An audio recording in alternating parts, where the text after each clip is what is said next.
Hello students, today I am going to discuss a concept called as radius of curvature,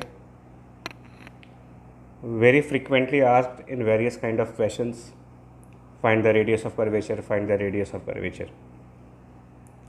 And as per my experience, students are not clear about this idea that what is curvature, what is the physical meaning of curvature, how do we calculate radius of curvature, and other concepts. So today I am going to explain each and every concept related to radius of curvature as far as physics is concerned. So what is curvature? First of all, we will understand what is curvature and then we will come to know what is radius of curvature. So let me first define what is curvature. Right, I will define first curvature.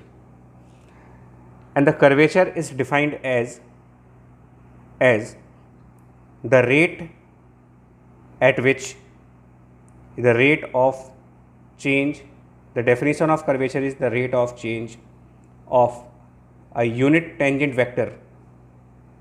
That's the definition of curvature, the rate of change of unit tangent vector with respect to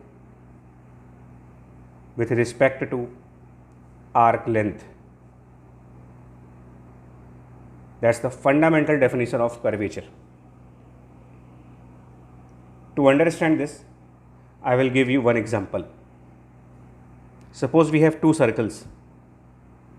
Suppose that we have two circles, one smaller circle and one is bigger circle.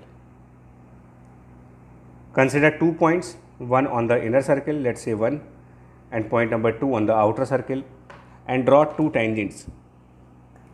You draw two tangents, tangent at this point and tangent at other point. I denote it by capital T, which is tangent. So T1 is the tangent at point number 1 and T2 is the tangent which is at point number 2. Now, if you travel along the circle for a certain arc length, suppose that I travel along the circle 1 for the arc length ds, then the tangent which was drawn at point 1, after traveling distance ds, I will draw a tangent in this direction now. And if I travel the same arc length, ds, if I travel the same arc length on the bigger circle, then the tangent will be like this. Now it is very obvious. If you find in which case the tangent has turned by larger angle. So it is obvious that tangent has turned by larger angle in the smaller circle and the tangent has turned by smaller angle in the bigger circle. So for the smaller circle, this tangent has turned by the large amount, and for the bigger circle, the tangent has turned by the small amount, and we took same ds for both circles, which means the rate of change of tangent for the same value of ds, the change in the tangent vector in the smaller circle is more than the change in the tangent of bigger circle, which means the tangent of inner circle is changing at a faster rate. Therefore, curvature of 1 is more than the curvature of 2. Curvature of inner circle as per this definition is more than the curvature of outer circle, that's 2. You will always say a smaller circle has higher curvature, a larger circle has less curvature. This is how we define curvature. To be mathematical, if you want a mathematical relation for a curvature, Assume that we have a curvature, we have a curve. Let's say we have a curve in the xy plane like this, and there is a point on the curve P where the tangent makes theta angle with the positive side of x-axis. I will write a unit vector along tangent t, let's say t cap, which is the unit vector along tangent, and through the definition of vectors you can write this as cos of theta I cap plus of sin theta j cap. This is how you can define this unit vector. Now, if I take a ds length, if I take some length ds along this arc, let ds is a elementary length, a differential length, a very small length present on this arc. And now I will use the definition part, that derivative of this tangent vector taken with respect to ds is defined as curvature, and I use symbol k for the curvature. This k is for curvature. So I define curvature as the modulus of this factor, which is modulus of d by ds, which is the derivative of this term, derivative of this factor with respect to s. And if I differentiate this vector with respect to the variable capital S, I get minus of sin theta I cap, minus of sin theta over d theta by ds I cap, and plus cosine of theta times d theta over ds j cap. Right. So if you find the modulus, if you find modulus for this, you will get modulus of this vector. Modulus of this vector will be, notice that, d theta over ds. That's the modulus. That's the magnitude of curvature. This is called magnitude of curvature. And what is the direction of curvature now? Remember, curvature has two parts, magnitude and direction. What is the direction of curvature? Well, it is minus of sin theta I cap and plus of cos theta j cap. If you take d theta by ds outside, you will get minus sin theta I cap plus cosine theta j cap, and minus sin theta I cap plus cosine theta j cap is a unit vector perpendicular to this tangent,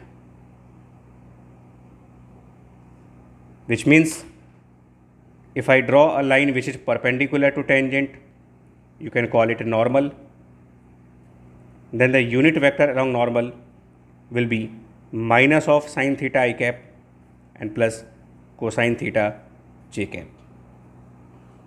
What does it mean? That curvature is in the direction of normal. The curvature is always in the direction of normal and has a magnitude of d theta over ds. If you move ahead, then you can write this curvature as modulus of d theta over dt divided by ds over dt. As per the definition given in the kinematics, ds, which is the elementary arc length by dt. So elementary arc length ds divided by dt, by definition of kinematics, we define it speed of object. You can call it speed v, and d theta by dt is by definition angular speed omega. So you can say that curvature k is omega over v, and if we remember the relation between v and omega during circular path, then during circular path, remember, during circular path, omega over v is 1 over r, which means the curvature is inverse of radius of circle. curvature is a different term, radius of curvature is altogether different. Modulus of d theta by ds is not the radius of curvature, it is actually curvature. Curvature and the radius, they are inversely related. If I know the curvature, I can find the radius. That's called radius of curvature. So that's the definition of radius of curvature. That's the actual definition of radius of curvature. Now, this is the actual definition of radius of curvature. I repeat, I will again write it, that the curvature K is modulus of d theta over ds. That's my definition of curvature for any curve in a 2D or 3D plane. Now, how do we find the radius of curvature? Well, if I use, this is a theory part now, right? So, if I use physics now, according to physics, if this is a trajectory of particle, let's say it is the path of some particle, and a particle is moving on this trajectory, and at a particular moment, the particle has a speed of v. Let's say the instantaneous speed is v.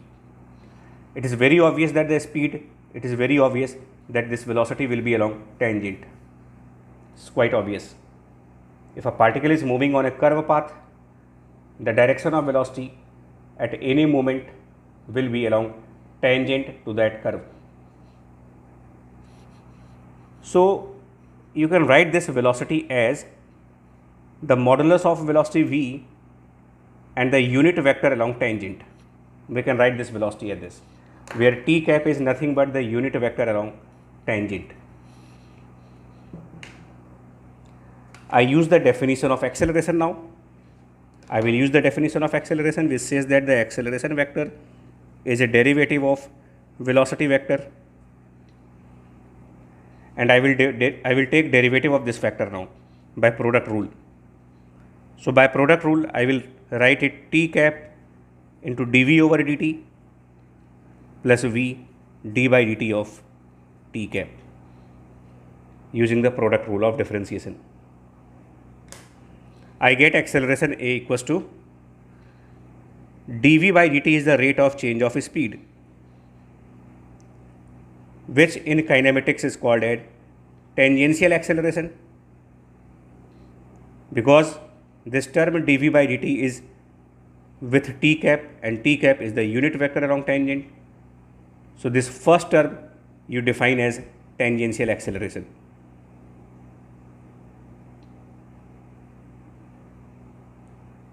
Now, in the second expression you will have v and d by dt of that t cap.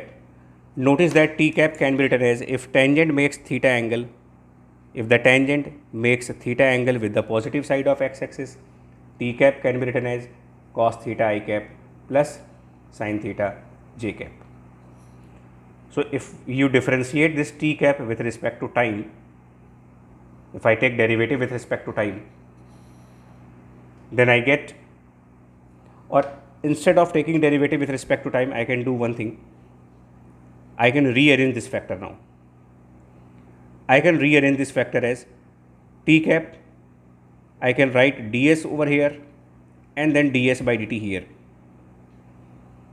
I can slightly modify this expression now. And remember, this dt cap by ds was defined as curvature. This was defined as curvature. And ds by dt is again speed of object v. And this factor, which we learned just few minutes back, the derivative of t cap with respect to ds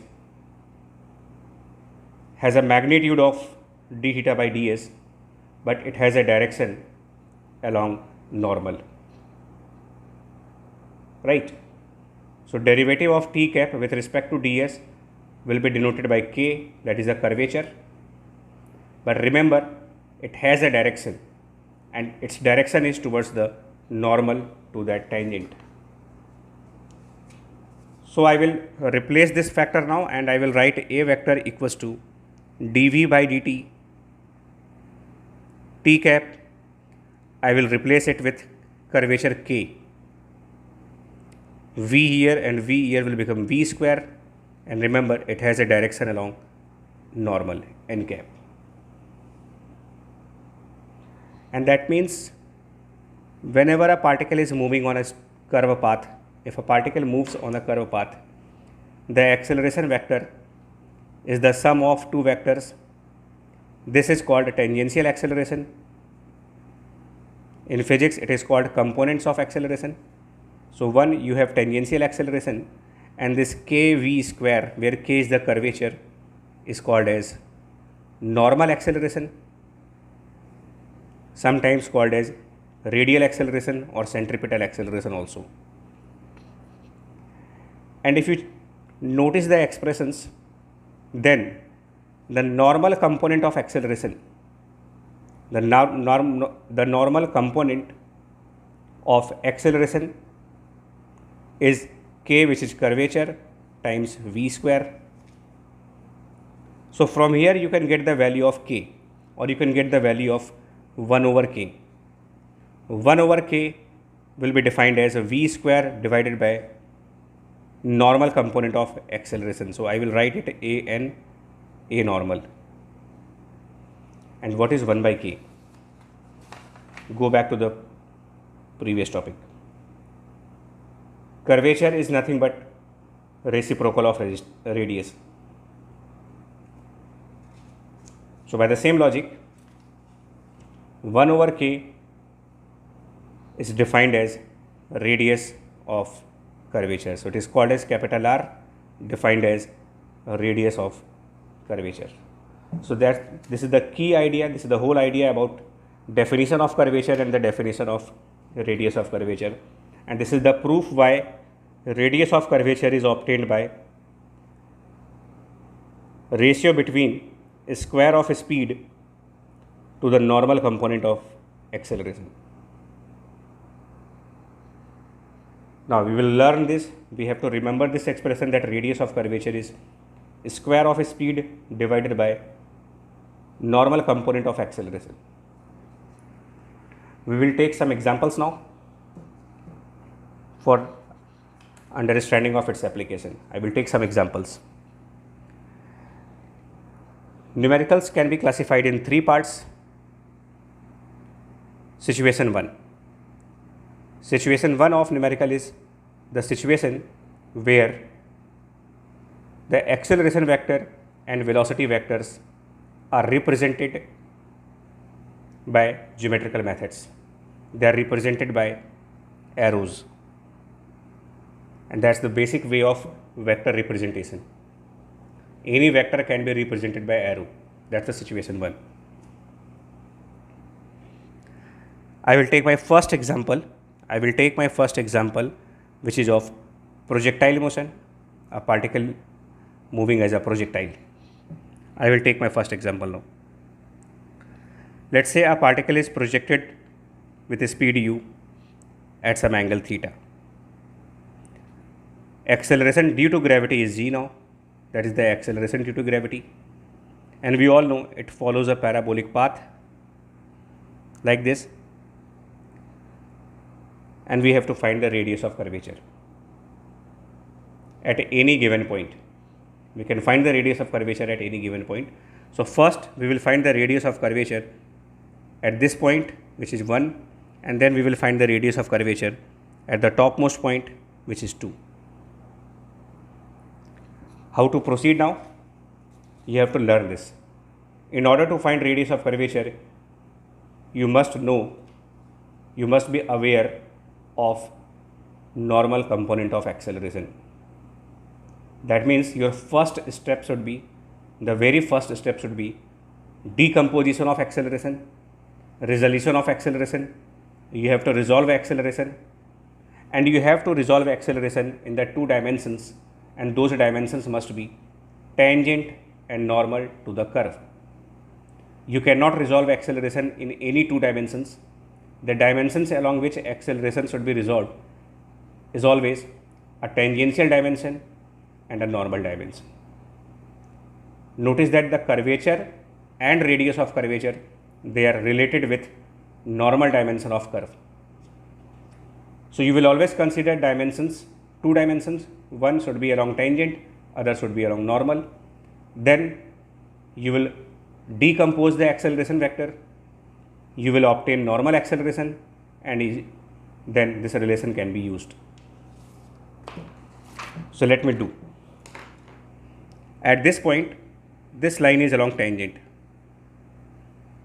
So this is my tangent direction, and if this is tangent, obviously the line which is perpendicular to it is my normal dimension.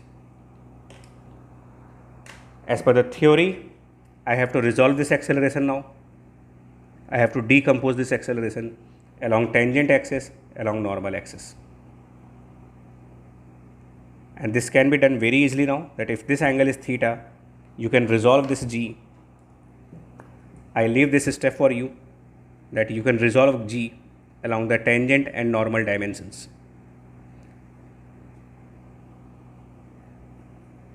If you do, you will find that g cos theta is on the normal dimension and g sin theta is on the tangential dimension. And as per our result, the radius of curvature, I will again put the result in front of you, that radius of curvature is square of the speed divided by the normal component of acceleration. So at point number 1, the radius of curvature should be square of speed can be written as u square over the normal component of acceleration is g cos theta. That's the radius of curvature at point number 1. For point number 2 now. Remember the speed of projectile at the highest point. Point number 2 is the highest point now. 2 is the top point, highest point. Theory of projectile says, as per the theory of projectile, speed at the highest point is u cos theta. Remember, you have to consider two dimensions. One dimension is tangent, other dimension should be normal. Tangent at this topmost point will be along this direction. So this is tangent axis. Normal at the topmost point will be along this dimension. That's t and n. Acceleration due to gravity is very obvious. That is downward. Now, if you look, the acceleration vector which is denoted by g, is present on the normal axis. So this acceleration is already present on this normal axis. So g itself is our normal acceleration. This g itself is our normal acceleration, and therefore at point number 2 you can define radius of curvature as square of speed at that point will be u cos theta square divided by normal acceleration at that point, which is g itself. No need of decomposition now. So this is how you can find the radius of curvature at the initial point and at the topmost point of a projectile.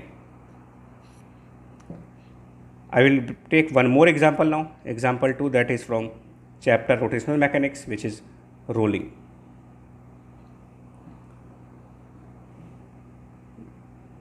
Consider an object as a roller. Let's say the center of object is traveling with speed v, and this object is spinning with angular speed omega about the center. And we are interested in finding radius of curvature of the point which is at the topmost point. Remember that any point on the circumference of a rolling object follows a path known as cycloid. We are not going to prove that trajectory will be a cycloid. That is the part of rotational mechanics. So if you want radius of curvature for this point,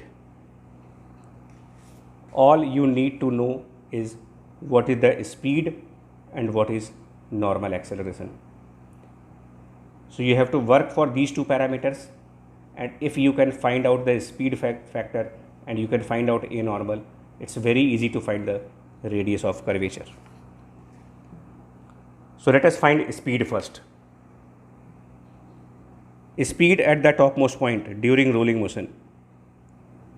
If you want speed at the topmost point during rolling motion, it will be the speed created by this linear translatory motion and plus the speed of this rotational motion, which is r omega. So that's the total speed at point number P. Now acceleration at point number P. Remember that a rolling motion is combination of translatory plus rotational. You can divide rolling motion into a combination of translatory and rotational. So if I break it in the translatory and rotational part,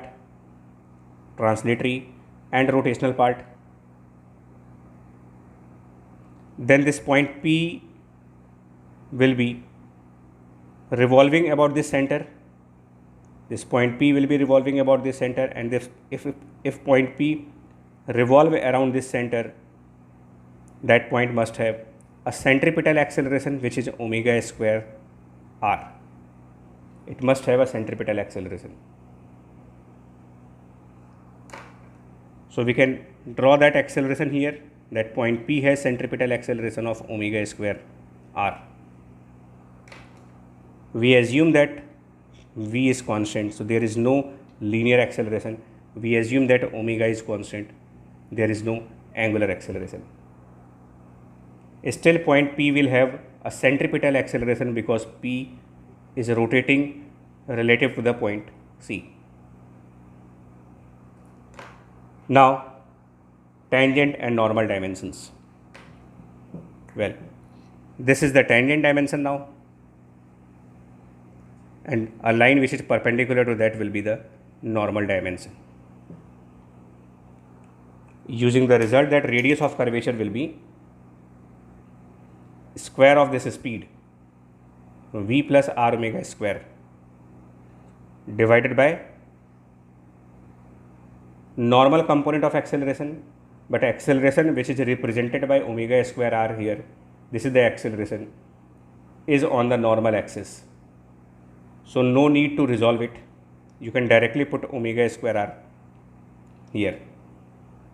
And now this will give you the radius of curvature of point number P. This is how you find radius of curvature in rolling. One more example to make the concept clear to you. One more example. Now, third example.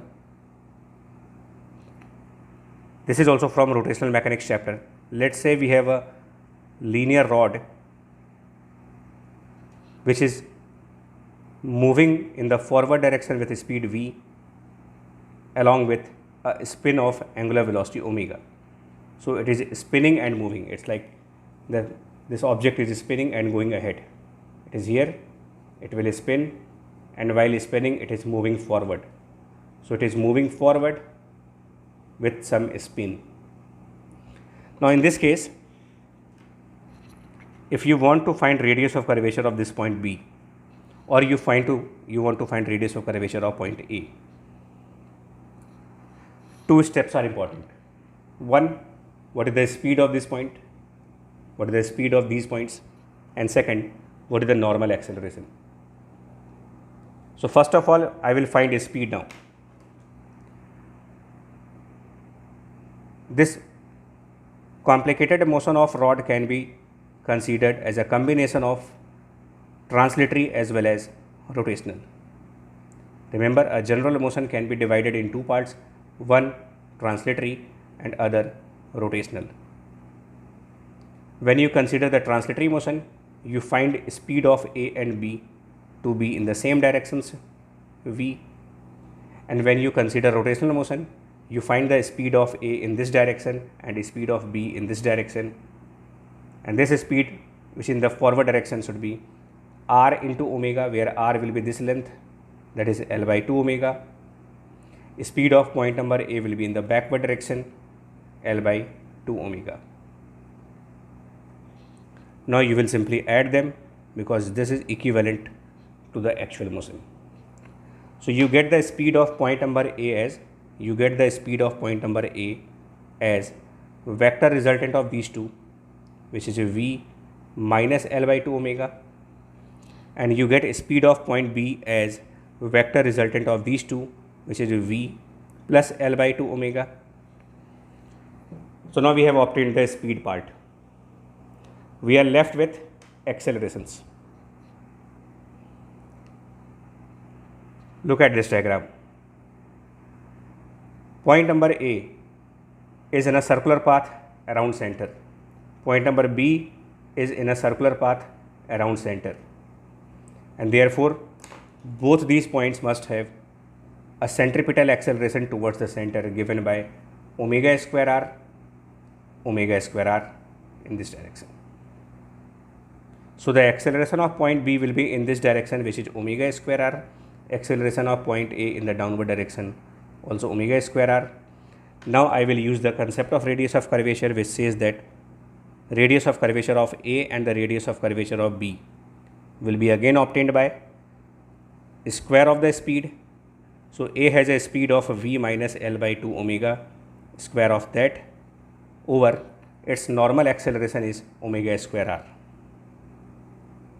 For point number B, the square of speed will be v plus L by 2 omega square over its normal acceleration is omega square r. And it is obvious that the radius of curvature for point number B is more than the radius of curvature for point number A. So this was situation 1. Situation 2 related to problems in JEE or any other exams is where velocity and the acceleration vectors, they are expressed in their components form. We have their expressions in component form.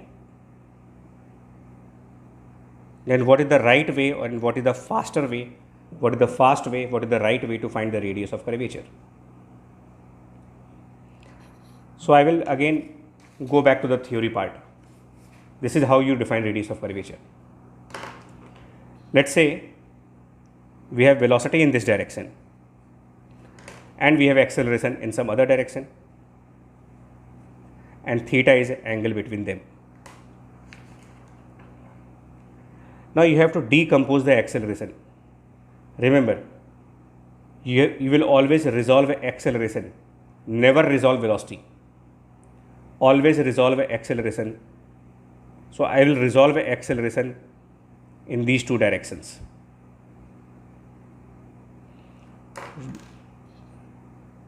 Remember, velocity is always on the tangent axis. So therefore this line must be the normal axis, and you want a normal. So you have to resolve acceleration on the normal direction and on the tangent direction. And if you resolve acceleration, you get a sine of theta on the normal dimension and a cosine of theta on the tangent dimension. As per the definition of radius of curvature r, it can be v square divided by a sine theta, which you can write as v cube multiplying v in the numerator and in the denominator, you get a v sine theta, and a v sine theta can be written as modulus of a vector cross v vector. So in this way you can find the radius of curvature for such type of numericals. If you have v and a in the vector form, component form, you can use this step, you can use this relation to have a faster way to find the radius of curvature. So I will give an example for this also in my example. So let's say one more example where we can learn how to use this relation. So this is my example number 4 related to the radius of curvature. Let's say that velocity is given as I cap plus 2j cap in the component form. and we have acceleration given as something like 3 I cap plus j cap. Just a random example. And I want to find radius of curvature. So that's the question. What is the radius of curvature? Well, it can be done now by this equation. You can find the radius of curvature equals to v cube. If v is I cap plus 2j cap, then its magnitude can be 1 plus 4, and you will put cube of that, v cube, over modulus of the cross product between I cap plus 2j cap cross 3i plus j cap. Without going into the detail, I will just write the answer. We have square root of 5 cube, so it will be 5 root 5 in the numerator, and here you have to take the cross product of I cap plus 2j cap cross 3i cap and j cap, and this cross product will have a magnitude of 5. Just check it at your end, and then I get radius of curvature as root 5 units. Right. So this was one example. Now we can have one more situation, that's a situation 3 related to radius of curvature. And the situation 3 is like trajectory equation is given. You are given with trajectory equation, and then radius of curvature is required now. Right. So I will take example for this also. My example 5, which says a particle, this is my example 5, a particle moves with constant speed, let's say v, on a path described by, given by, say y equals to some constant a into x square, which is a parabolic equation. So a particle moves with constant speed v on a path given by y equals to ax square. Find the radius of curvature, ROC, which stands for radius of curvature, at x equals to 0. That's a very simple question now. Solution part. Knowledge of mathematics is required here. If you plot x and y axis, you must be aware that y equals to ax square is a parabolic path, and if you draw it, this parabolic path will be like this. So this is a path which you can express as y equals to ax square, and we are interested when the particle is at x equals to 0. So this is the location of particle x equal to 0. For this particular location, this x-axis is the tangent line and this y-axis is the normal line. Right. Now I have to find two things. One is the speed, but that is directly given in this question. Speed is directly given. So only parameter which I need to know is a normal. If somehow we can obtain the value of normal acceleration, we are done with the radius of curvature. So our aim is to find normal acceleration. Otherwise, you can say that our aim is to find y component of acceleration, because normal acceleration in this particular numerical will be same as the acceleration along y dimension, because y axis and the normal at this moment they are coincident. So what is my aim now? Well, my aim is to find a normal, which is same as a of y. That's my aim. Now, for that, I will use some differentiations now. The trajectory is y equals to ax square. I will differentiate it with respect to time. So I get dy by dt. A is a constant parameter. I will differentiate x square. So you will get a into 2x into dx over dt. You will again differentiate it, d2y over dt2. You will get 2a, and now you will apply chain rule, product rule for the differentiation. So it will be x into derivative of this factor, so it will be x d2x over dt2 plus dx over dt whole square, the chain rule of differentiation.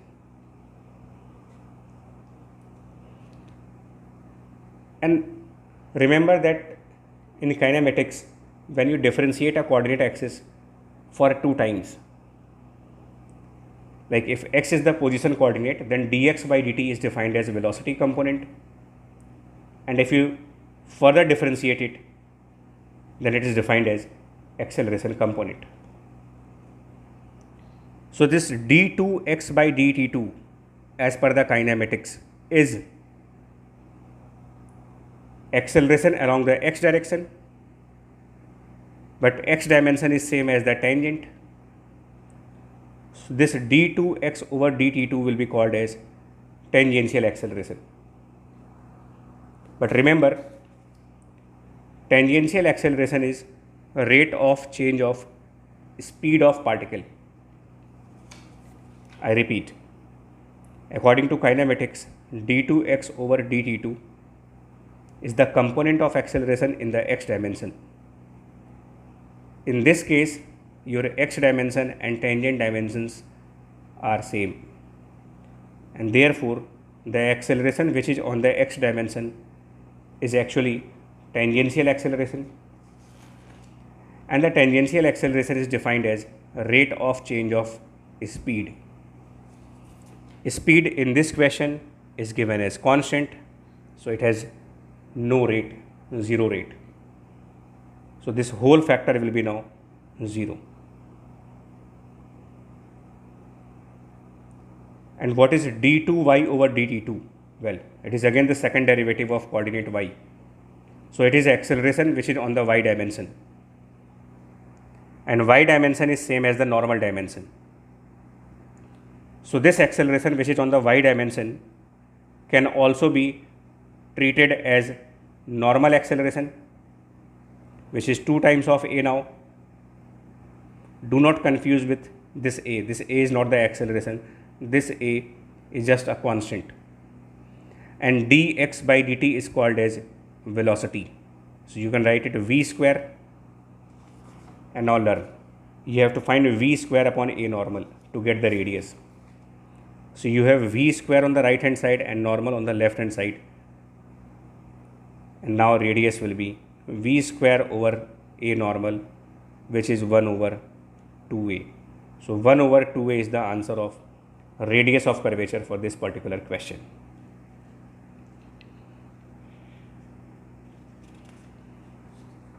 One more example and last example. One final example for the radius of curvature now. I can put this paper here. Yeah. So that's my example number 6 now, related to radius of curvature, which is similar to the example number 5, but this time the trajectory of particle is specified as, some elliptical trajectory. Let's say x square over a square plus y square over b square is 1. Given that the particle travels with speed v, and that is a constant speed again. What is the radius of curvature at a point specified by y equals to b? So it is the same question. Example 5 and example 6 are very much similar. The only difference is in example 5 we took parabolic trajectory, and now we are taking elliptical trajectory. And if you want, you can take hyperbolic trajectory also. So let me draw this ellipse first. Drawing a clear picture helps you to visualize the problem. So I will draw an ellipse now, something like this. Particle is at y equals to b. So location of particle is here. At this point we have the particle. Now at the location of particle, you draw tangent axis. So remember, notice that the tangent axis is parallel to the x-axis. You draw the normal axis, and again notice that normal axis is parallel to y-axis. And that means A normal is nothing but A of y, and A of y is nothing but double derivative of y. A of tangent is A of x, that is d2x over dt2. But you have to always remember that tangential acceleration is rate of change of speed. In this question, speed is constant. So there is no tangential acceleration. That means this value is 0. And you can take advantage of this fact by differentiating the given trajectory equation. You differentiate this trajectory equation now with respect to time.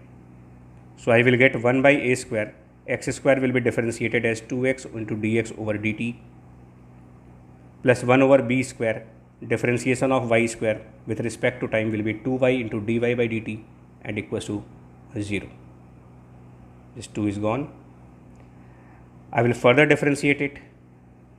So 1 by a square, I will get dx by dt whole square plus x, double derivative of x with respect to t, then 1 over b square, dy by dt square plus y, double derivative of y with respect to t square, and then right hand side is 0. Look, this factor is 0. Right. What is dy by dt now? Well, dy by dt can be defined as, you can define dy by dt as y component of velocity. At this moment, the velocity of particle must be along tangent.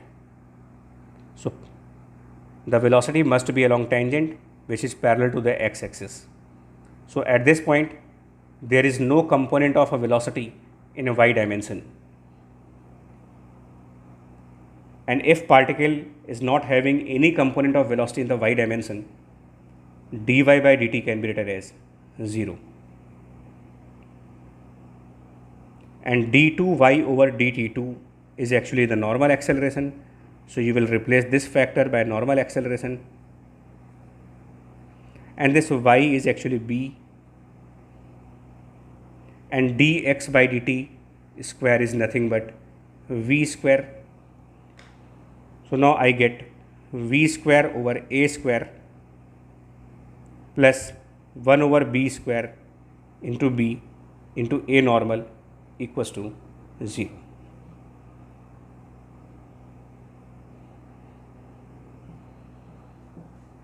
Now one thing,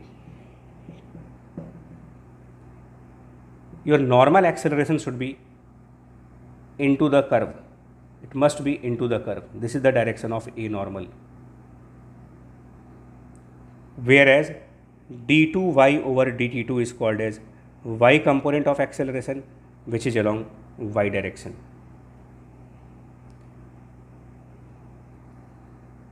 So the y component of acceleration, that is ay, is in the upward direction, whereas a normal is in the downward direction. So you have to consider that d2y over dt2 will be written as minus times of an. Minus because direction of normal acceleration is opposite to the positive y direction. So you will get minus sign here. And now if you simplify, having this in your mind that v square upon a normal is radius. So here is v square and here is the a normal value. You want v square upon a normal, and v square upon a normal, which is the radius of curvature r, will be a square over b. So this is the radius of curvature for this particular question. So this was a detailed theory and illustration related to radius of curvature. I have compiled all the concepts of radius of curvature, be it projectile motion, be it rolling motion, or be it any other type of motion. Now you can, I guess you can solve the questions based on radius of curvature. If you go through the lecture again, if you understand what is curvature, what is radius of curvature, and if you follow these steps, I am sure you can find the radius of curvature of any numerical related to JEE Mains or JEE Advanced or any other Olympiad. Right? Take care of yourself, stay at home, stay safe, prepare well for JEE. Yes, all the best for your JEE exam. Thank you.